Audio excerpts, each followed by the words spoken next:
6分でわかる高天神城の戦い。6、1581年2月になり、城内の者たちは飢えに苦しみ始めました。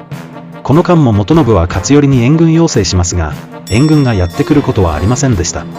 3月21日、籠城に限界を感じた元信は徳川本陣に降伏の使者を派遣します。